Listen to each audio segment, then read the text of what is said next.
Hello and welcome to the France 24 interview. Our guest today is Barham Salih, who is the Prime Minister of the Kurdistan region inside Iraq. Mr. Salih, thank you very much for being with us today. Thank you for having me. I want to begin with a quote from President Obama, who had a meeting in recent days with the Iraqi Prime Minister Nouri al-Maliki, and he said, "We're leaving an Iraq that is sovereign, self-reliant, and democratic." Do you share this view? Iraq's liberation, the removal of Saddam Hussein, gave the people of Iraq the opportunity of building a democratic Iraq that hopefully is at peace with itself and at peace with its neighbors. Is democracy an ever-realized objective? I think I would say is a process. Iraq is a better off place without Saddam Hussein, no doubt about it. And we still have a long way to go to resolving our own domestic dynamics. But now Iraq has the ability to solving its problems and moving towards a democracy that Iraqis deserve and the Iraqis aspire to. So the U.S. troops are going to withdraw fully by December 31st. Some people fear that Iraq, instead of going towards a democracy, however imperfect, could slide back to civil war. This has to be a concern. I come from there. I cannot be complacent about the dynamics in Iraq.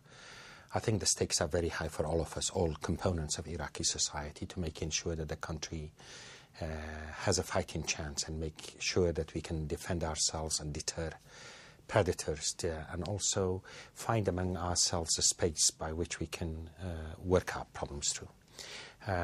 We have to be concerned because this is an end of an era. The American withdrawal means a drastic change to our security environment.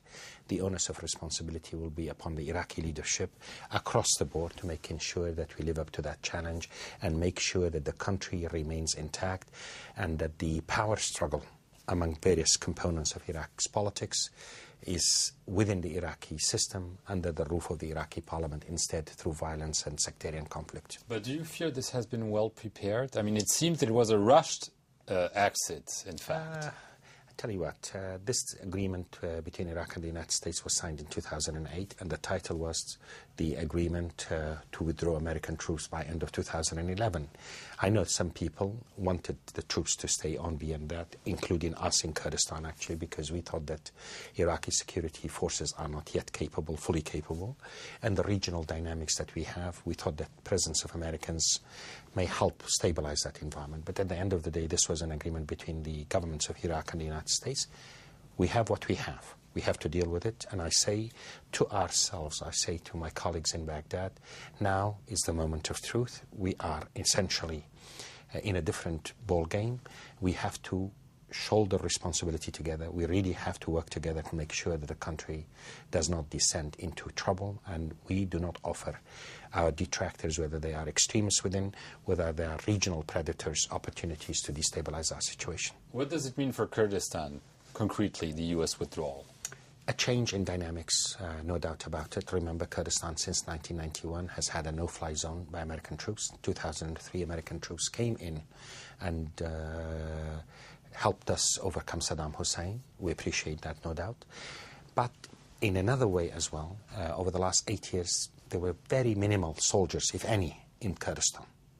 The bulk of the military presence was in other areas. So we have to be concerned about the strategic picture. But again, my hope is that we have a lot at stake in Baghdad, working with our compatriots in Baghdad, making sure that the basic understandings that we have about the Constitution and about the new politics of Iraq, Iraq's democratic federal system of government, is respected. And is this the message that you're getting from the Prime Minister and his allies? I have to tell you, Iraq is a very interesting place. It's no longer a country run by one single man, and one single man cannot dictate everything that goes on in the country. We have very pluralistic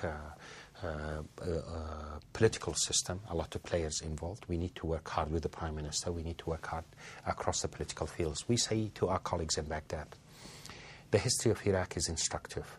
They started with the Kurds and ended up invariably against every segment of Iraqi society. Furthermore, a centralizing dictatorship in Iraq is a menace, is a danger not only to Kurdistan, is a danger to all of the people of Iraq, and I dare say a danger to the world. We've witnessed that with Saddam Hussein. So it is not only a Kurdish interest to making sure that Iraqi authorities are limited by the constitution, are constrained by the constitution, but also based on decentralization, based on federalism, and have very specific arrangements for separation of powers. We cannot trust any person or any group to hijacking the country again and using the oil resources of Iraq to use as weapons of repression and aggression against the neighbors. Do you fear Nouri al-Maliki will become maybe a strong man or it's dictator? Not about the person. It's not about the person. Nouri al-Maliki is our prime minister. We want him to succeed. We are part of his government. I think it's incumbent upon all of us to work in with him and making sure that he can navigate and work through the very difficult issues that he will have to work with. But this is not about Maliki. It could be about anybody else. We have a terrible history in Iraq. We cannot ignore that history. We need to be moving on. We don't want to be stuck in history, but we cannot ignore it either. By that I mean limitations, constitutional limitations on the authority of any entity or any person or any group is vital to making sure that Iraq will not go back to the old days. One test case is the oil-rich region of Kirkuk, which is on the border of the provinces, the Kurdish provinces. There's supposed to be a census, a referendum. It's been postponed forever. Do you fear that this could really be the tinderbox again? I remember on the eve of the war in 2003, many people predicted Kirkuk to be the tinderbox that will ignite the civil war in Iraq. Nothing of the sort has happened. Kirkuk is an important manifestation of the tragedy of Iraq. This is an oil-rich city.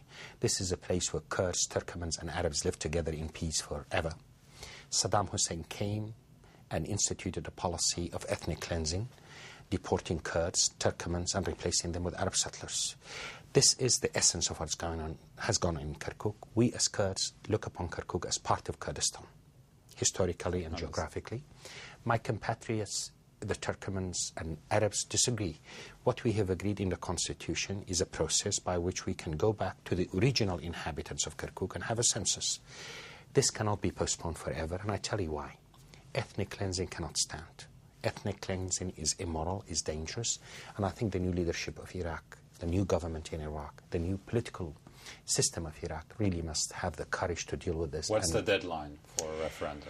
I don't want to talk about deadline. The deadline has been passed before, and we have an agreement with Prime Minister Maliki and the government to move on, and there have been some moves, as a matter of fact, to be fair, but still some more that needs to be done. We are working with the United Nations as well, trying to engage. This cannot be a zero-sum game. I, as a Kurd who was victimized by ethnic cleansing, I cannot condone inflicting injustice on others. So we have to work this problem through, but there is one fundamental factor called the Constitution. There is a provision that delineates the roadmap about how to solve the Kirkuk issue and other disputed territories. We expect the Prime Minister of Iraq, the government of Iraq, the institutions of Iraq to abide by that.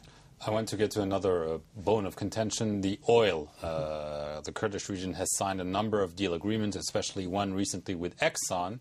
The government says it is not constitutional. Do you think this could really be a major problem between Kurdistan and the rest of Iraq? It is a problem, but unfortunately, some of my colleagues in Baghdad disagree with us on this matter, but we tell them there are very clear constitutional rights to the regions making up the Iraqi state that allow us to develop in our oil resources. We tell our colleagues in Baghdad, those who doubt the legality of this and other deals, not just the Exxon deal, we tell them there is no way that in Kurdistan we would be dissuaded from our constitutional right to developing our own oil resources, and we will not allow some bureaucrats to control our destiny in Baghdad, because we have been there before, and oil was used as a tool of repression to commit genocide, ethnic cleansing, and repression of the Kurdish people. We're saying to our colleagues in Baghdad there is a win-win formula. Every barrel of oil produced in Kurdistan is added revenue to the Iraqi treasury and will be used for all the people of Iraq. In the past, Kurdistan did not produce, Kurdistan in the present borders of KRG, did not produce a single barrel of oil. This year we exported through the Iraqi system 100,000 barrels a day on average. Next year we have an agreement with Prime Minister Maliki to export 175,000 barrels a day. That is pending the agreement on the budget law that is before Parliament. Iraq needs the revenues. Iraq needs to tap into the oil resources fast, create the funds that are needed to pay for reconstruction. Oil was a curse. Oil was a tool of repression in the past. I'm challenging some of my colleagues in Baghdad and say, let us work together. Let us develop our resources, natural resources, but make sure that they are going to be used for democracy, protecting the democratic system of government, and to pay for the reconstruction of Iraq. Very quickly, there have been obviously shifts in the region, in Syria, in Turkey. How does this affect the Kurdish area? Obviously, we're watching what's happening in Syria with a lot of concern. I'm saying very openly, the lessons of Iraq are instructive. No amount of repression can deny the free will of a people. The era of one-party rule is over, but it is also important to make sure that the various elements of of Syrian political opposition, establishment, whatever you want to call them, must make assurances to the future that Syria should be moving towards democracy, respecting community rights of the Christians, of others, and respecting the rights of the Kurdish people in Syria, and eliminating many of the injustices that have been imposed on these people. Okay, Barham Salih, thank you very much for coming on the France 24 interview, and thank you all for watching it. Stay tuned here for more news.